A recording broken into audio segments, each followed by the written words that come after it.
Chhatrapati Sambhajinagar Waluj MIDCतील sunshine enterprises या कंपनीला रात्री भीषण आग लागली होती।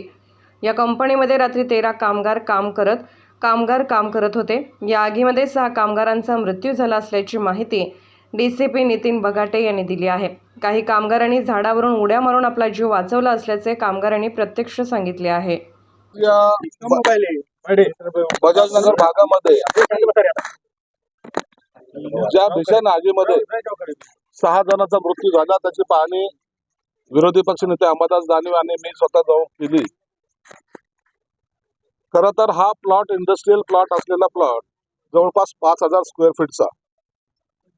आतमध्ये जर जाऊन आपण जर पाहिलं तर तिथं रेसिडेन्शियल प्रकारचं आम्हाला सर्व दिसून आलेलं आहे आणि ते कामगार तिथे राहत होते। त्या ठिकाणी दारूच्या बाटल्या सुद्धा दिसलेल्या आहेत, कपडे दिसलेले आहेत, अनेक प्रकार आम्ही तिथं पाहिलेले।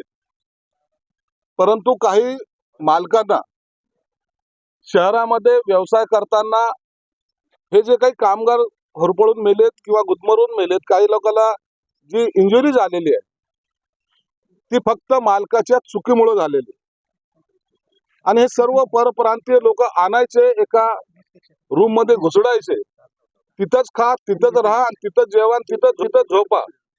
हा जो प्रकार या इंडस्ट्रियल एरियामध्ये जास्त प्रमाणात घडतोय त्याच्यामुळे झालेली दुर्घटना आहे। कोणत्याही प्रकारची सुरक्षिततेचे साधनं त्या ठिकाणी नाही।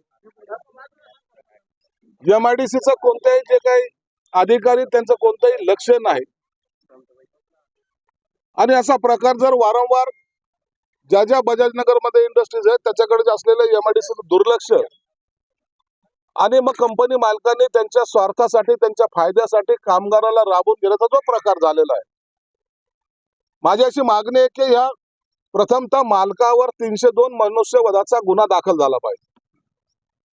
त्यांना काय मदत करायची ते सरकार करेल, परंतु ज्यांच्या चुकीमुळे नाहक काही लोकांचे प्राण गेले, भले ते परप्रांतीय असो, परंतु गुदमरून मरणे, त्या ठिकाणी त्यांना कोंबणे, अक्षरशः कोंबलेल्या अवस्थेमधला त्याचा आतला सगळा भाग आहे, त्यांच्यावर गुन्हा दाखल झाला पाहिजे मालकावर।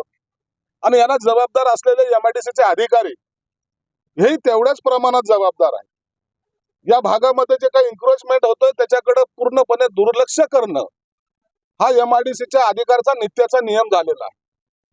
म्हणजे आपला या भागातला कामगार सुरक्षित नाहीच आहे। लेबर कमिशनर ऑफिस मध्ये या कोणत्याही कामगारांची नोंद सुद्धा नाही। म्हणून हे सगळे जे प्रकार आहेत या घटनेमुळे आज समोर आलेले आहेत। झालेली घटना जरी दुर्दैवी असली तरी ही घटना वारंवार या भागामध्ये घडू नये, नाहक लोकांचे प्राण जाऊ नये, म्हणून त्यांच्यावर मनुष्यवधाचा गुन्हा दाखल करण्याची मागणी मी करत आहे आणि जरूर सरकार यावर गांभीर्याने विचार करेल। संभाजी नगरातला हा भाग औद्योगिक दृष्ट्या तसा अतिशय प्रगत भाग आहे आणि या ठिकाणी अशा पद्धतीनं 6 कामगाराचा दुर्दैवी मृत्यू होणं हे संभाजीनगरच्या उद्योग जगतासाठी सुद्धा चांगली बाब नाही। पण ज्यावेळेस इथली सगळी पाहणी केली तर हा सगळा अपघात झालेला हा मनुष्य निर्मित आहे, क्लिअर दिसतं। कारण एक तर हा 5000 स्क्वेअर फूटचा प्लॉट असताना किती मोठं इन्क्रोचमेंट आहे इथे सगळ्यात आधी पाहिलं पाहिजे। त्याच्याकडे MIDCचं कसं दुर्लक्ष आणि का दुर्लक्ष आहे? मग कामगार विभागाचा DISH विभाग आहे, काय याच्याकडे लक्ष देतो? कामगार कुठून आले, काय आले, रजिस्ट्रेशन त्यांची नोंदणी आहे का, इथं हा रेसिडेन्शियल भाग आहे का, इंडस्ट्रीमध्ये स्वयंपाक करणं अलाउड आहे का, गॅस ठेवणं अलाउड आहे का? जर हे सगळं बघितलं तर हे लोक जळून नाही तर गुदमरून मेलेले। आणि म्हणून याला एकतर खरं तर जो कोण मालक असेल मला माहित नाही, याच्यावर तर 302 मनुष्यवधाचा गुन्हा आणि अधिकाऱ्यावर पण 302चा गुन्हा दाखल झाला पाहिजे MIDCच्या। भारतातला या महाराष्ट्रातला हा 3रा अपघात आहे। पिंपरी चिंचवड मध्ये असाच अपघात झाला, नागपूरमध्ये तर सोलार इंडस्ट्रीमध्ये अपघात झाला आणि आज संभाजीनगरात अपघात झाला। म्हणजे कामगाराचा जीव काय स्वस्त आहे का? सर्वसामान्य माणसाचा जीव इतका स्वस्त झालाय का? आणि याच्याकडे एवढ्या प्रकारचं दुर्लक्ष होत असेल तर मला थोडं ते सहन आम्ही करणार नाही। ज्या पद्धतीनं ही MIDCचं नाव आहे ते कमी करण्याचा प्रयत्न काही अधिकारी करतात की काय असं आमच्या मनात शंका निर्माण होते। आणि म्हणून अशा पद्धतीनं होत असेल। इथं जर बघितलं कंपनीपेक्षा रेसिडेन्शियल इथं जास्त दिसतंय। लोक राहतात कसे, कोंबून जनावर कसे राहतात, बकऱ्या गाई वगैरे कशा गाडीत कोंबून येतात तशा पद्धतीनं इथं लोक राहिलेले पाहिलेले तिथं सगळ्या पद्धतीने। म्हणून याला कोणी बघतच नाही। उद्योग विभाग बघत नाही, कामगार विभाग बघत नाही, कामगाराचा डिश विभाग बघत नाही, आणि म्हणून या सगळ्या घटना झालेल्या. मला असं वाटतं याची उच्चस्तरीय चौकशी व्हावी.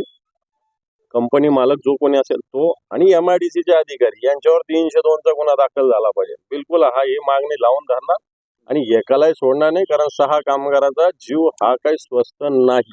महाराष्ट्रातल्या MIDC इंडस्ट्री या धोक्यातच आहेत का या सगळ्या दुर्लक्षामुळे, आणि त्यावर तुम्ही कोणाला जबाबदार नाही, त्याच्यावर काय करायला हवं? नाही, याच्यामध्ये वेगळ्या पद्धतीनं विषय आहे, वेगळ्या पद्धतीने धोरण आहे. याची नियमित खरं तर डिश विभागाला नियमित पाहणी करण्याचं आहे. आता इथं कामगार 20 पेक्षा कमी आहे, त्यामुळे शॉप ऍक्ट मध्ये असतील बहुत रेशन ते आहे का नाही आहे.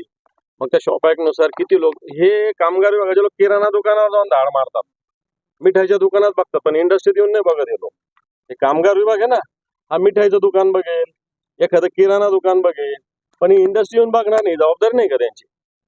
असं असेल तर मला वाटतं राज्याचा कामगार विभागाला या सगळ्या गोष्टीत बघितलं पाहिजे.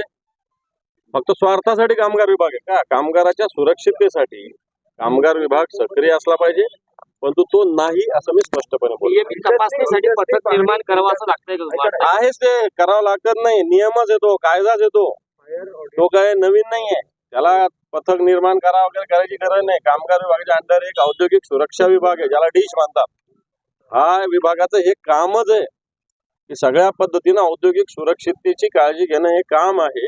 इन्स्पेक्शन करावं लागतं, त्याचं रेकॉर्ड ठेवावं लागतं, त्याचं आहे का नाही बघून येतं जातील ते अधिकारी घरी. इन्स्पेक्शन करायला अवघा एक इन्स्पेक्टर इथे आहे आणि 7-8 हजार उद्योगांमध्ये अवघा एक माणूस पाहणी करतो. असं नाही, त्यांनी सब एजन्सी करण्याचा सुद्धा त्या विभागात निर्णय आहे. त्यांना सब एजन्सी ठेवता येते, खाजगी पण लोक ठेवता येतात त्यांना. ते अधिकार सरकारने त्यांना दिलेले. आता त्याची अंमलबजावणी ते करतात नाही करतात मला माहिती नाही.